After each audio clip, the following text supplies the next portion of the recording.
नमस्कार दर्शक बंधु आज राशिचक्र कार्यक्रम को आपण मानक स्वागत जनाऊँ।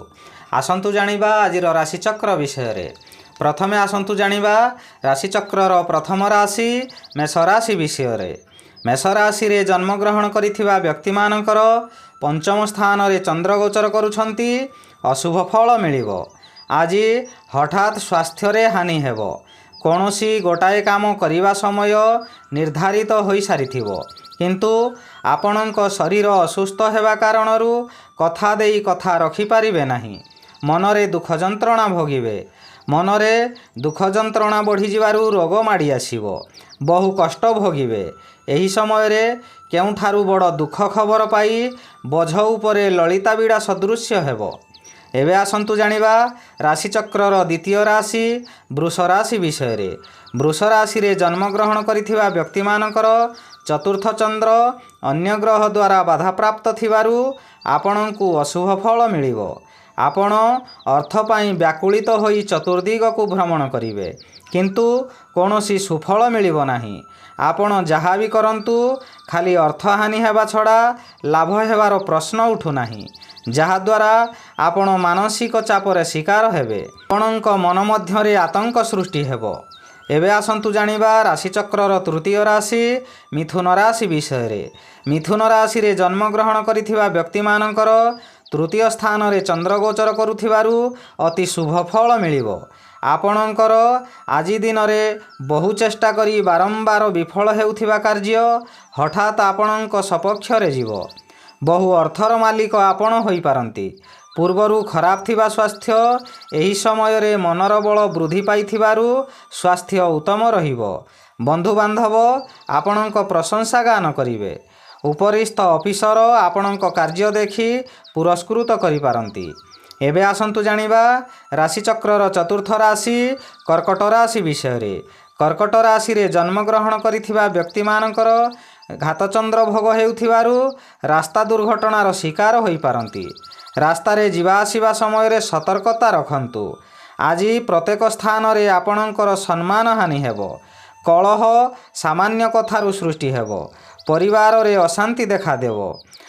आरोप प्रत्यारोप लागी रहिबो। आज दिन रे संतान मानकर पीड़ा देखा देई पारे। एबे आसंतु जानिबा राशिचक्रर पंचम राशि सिंह राशि विषय। सिंह राशि रे जन्मग्रहण करिथिबा व्यक्ति मानकर श्रीचंद्र गोचर करुथिबारु किछि शुभ फल मिलिबो। आज दिन रे गृह रे किछि मांगलिक कार्य होई पारे। धूमधाम रे आनंद उत्सव पालिबे। निज पाखरे अर्थ थाउ कि न थाउ स्वादिष्ट भोजन करी अतिथि सत्कार करिवे। आज दिन रे कदापि नूतन गृह आरंभ करंतु नाही, नचेत कौनसी दुर्घटना घटी पारे। एबे आसंतु जानिबा राशिचक्रर षष्ठ राशि कन्या राशि विषय। कन्या राशि रे जन्मग्रहण करिथिबा व्यक्ति मानकर द्वादश चंद्र एवं द्वितीय रवि उभय अन्य ग्रह द्वारा बाधा प्राप्त थिबारु अशुभ फल मिलिबो। आपणक मन मध्यरे दुश्चिंता बढ़ी जीवो। आपण जहाँ भी करंतु सेथिरे खर्च व्यतीत लाभर प्रश्न उठु नाही। एही द्वादश चंद्र रे अतिरिक्त व्यवहार बढ़ी जीवो। आपण हताश होई जिवे। सुख संधान रे विभिन्न स्थान को यात्रा करिवे। शरीर असुस्थ रहिबो। बंधु बांधव अशांति हेबे। एबे आसंतु जानिबा राशिचक्रर सप्तम राशि तुला राशि विषय। तुला राशि रे जन्मग्रहण करिथिबा व्यक्ति मानकर एकादश स्थान रे चंद्र गोचर करुछंती। शुभ फल मिलिबो। आपण बहुदिनरु जेउ कार्य पाई अपेक्षा करिथिले ताहा एही समय रे निश्चय पूर्ण हेबो। कौनसी ऑफिसरंक साक्षात पाउ नथिले, एबे तांको सहित साक्षात हेबो। तांको सहयोग रे आपण नूतन कार्य पाई उपकृत हेबे। परिवार रे आपणकु साहाय्य करिवे। एबे आसंतु जानिबा राशिचक्रर अष्टम राशि बिछा राशि विषय। बिछा राशि रे जन्मग्रहण करिथिबा व्यक्ति मानकर दशम स्थान रे चंद्र गोचर करुछंती। शुभ फल मिलिबो। आपणक कर्मक्षेत्र रे उच्चस्तर पाहिया को उन्नति हेबे। एही समय रे नूतन कार्य मध्य मिलिबो। जे कोनोसी कार्य करंतु सेथिरे सफलता मिलिबो। उपरिस्थ ऑफिसरंक ठारू प्रशंसामान मिलिबो। प्रतिष्ठा लाभ करिवे। एबे आसंतु जानिबा राशिचक्रर नवम राशि धनु राशि विषय। धनु राशि रे जन्मग्रहण करिथिबा व्यक्ति मानकर ନବମ ସ୍ଥାନରେ ଚନ୍ଦ୍ର ଗୋଚର କରୁଥିବାରୁ ଅଶୁଭ ଫଳ ମିଳିବ। ପିତୃପୀଡ଼ା ଏବଂ ଗୁରୁଜନ ପୀଡ଼ା ଦେଖାଦେବ। ଯେଉଁଆଡ଼େ ଯିବେ ଆପଣଙ୍କୁ ଲୋକମାନେ ପରିହାସ କରିବେ। ଯେଉଁ ଲୋକ ଆପଣଙ୍କୁ ସମ୍ମାନ ଦେଉଥିଲେ ସେହି ଲୋକମାନେ ଆପଣଙ୍କୁ ପରିହାସ କରିବେ। ଆପଣଙ୍କର ଦୋଷ ଦୁର୍ବଳତାମାନ ସବୁ ପ୍ରକାଶ ପାଇଯିବ। ଘୋର ଅପମାନରେ ଜର୍ଜରିତ ହୋଇ ବ୍ୟାକୁଳିତ ହୋଇପଡ଼ିବେ। ଏବେ ଆସନ୍ତୁ ଜାଣିବା ରାଶିଚକ୍ରର ଦଶମ ରାଶି ମକର ରାଶି ବିଷୟରେ। ମକର ରାଶିରେ ଜନ୍ମଗ୍ରହଣ କରିଥିବା ବ୍ୟକ୍ତିମାନଙ୍କର ଘାତଚନ୍ଦ୍ର ଭୋଗ ହେଉଅଛି। ଘାତଚନ୍ଦ୍ର ସର୍ବଦା ଅଶୁଭ କରାଇବ। ଘରେ ବାହାରେ ପ୍ରତ୍ୟେକ ସ୍ଥାନରେ ଆପଣ ଅପଦସ୍ଥ ହେବେ। ବହୁ ପରିମାଣରେ ବ୍ୟୟ ହେବ। ଶରୀର ଅସୁସ୍ଥ ରହିବ। ବ୍ୟାକୁଳିତ ହୋଇ ଦୁର୍ଘଟଣାର ଶିକାର ହୋଇପାରନ୍ତି। ଆଜି ଆପଣ ନିଜ ମନକୁ ଶାନ୍ତ ନ କଲେ ନିଜକୁ ନିଜେ ଦଣ୍ଡ ଦେଇ ହଇରାଣ ଏବଂ ଲୋକହସା ହୋଇପାରନ୍ତି। ଏବେ ଆସନ୍ତୁ ଜାଣିବା ରାଶିଚକ୍ରର ଏକାଦଶ ରାଶି କୁମ୍ଭ ରାଶି ବିଷୟରେ।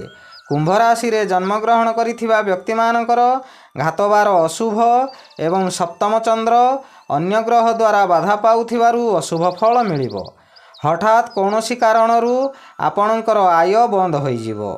ଯେତେ ଚେଷ୍ଟା କଲେ ମଧ୍ୟ ବ୍ୟବସାୟକୁ ବୃଦ୍ଧି କରିପାରିବେ ନାହିଁ। କର୍ମକ୍ଷେତ୍ରରେ ବିଶୃଙ୍ଖଳା ଦେଖାଦେବ। ଚାକିରି କରୁଥିବା ବ୍ୟକ୍ତିମାନେ ବାଧାବିଘ୍ନ ଦେଇ ଗତି କରିବେ। ଆପଣ ବନ୍ଧୁ ଅପ୍ରିୟ ମଧ୍ୟ ହୋଇପାରନ୍ତି। ଏବେ ଆସନ୍ତୁ ଜାଣିବା ରାଶିଚକ୍ରର ଦ୍ୱାଦଶ ବା ଶେଷ ରାଶି ମୀନ ରାଶି ବିଷୟରେ। ମୀନ ରାଶିରେ ଜନ୍ମଗ୍ରହଣ କରିଥିବା ବ୍ୟକ୍ତିମାନଙ୍କର ଷଷ୍ଠ ସ୍ଥାନରେ ଚନ୍ଦ୍ର ଗୋଚର କରୁଛନ୍ତି। ଶୁଭ ଫଳ ମିଳିବ। ଆପଣଙ୍କ ପରିବାର ମଧ୍ୟରେ ହସଖୁସିର ଉତ୍ତମ ବାତାବରଣ ରହିବ। ପୂର୍ବରୁ ଆପଣ ପ୍ରତ୍ୟେକ କାର୍ଯ୍ୟରେ ବିଫଳ ହୋଇଥିଲେ। ଏବେ ଯେଉଁ କାର୍ଯ୍ୟ କରିବାକୁ ଆଗ୍ରହ ପ୍ରକାଶ କରିବେ ସେଥିରେ ସଫଳତା ନିଶ୍ଚୟ ମିଳିବ। ଷଷ୍ଠ ଚନ୍ଦ୍ର ଆର୍ଥିକ ଦୃଷ୍ଟିରେ ଉନ୍ନତି ଆଣେ। ଆପଣ ଯେଉଁ ବ୍ୟବସାୟ କରୁଛନ୍ତି ସେଥିରେ ଆଶାଠାରୁ ଅଧିକ ଆୟ କରିବେ।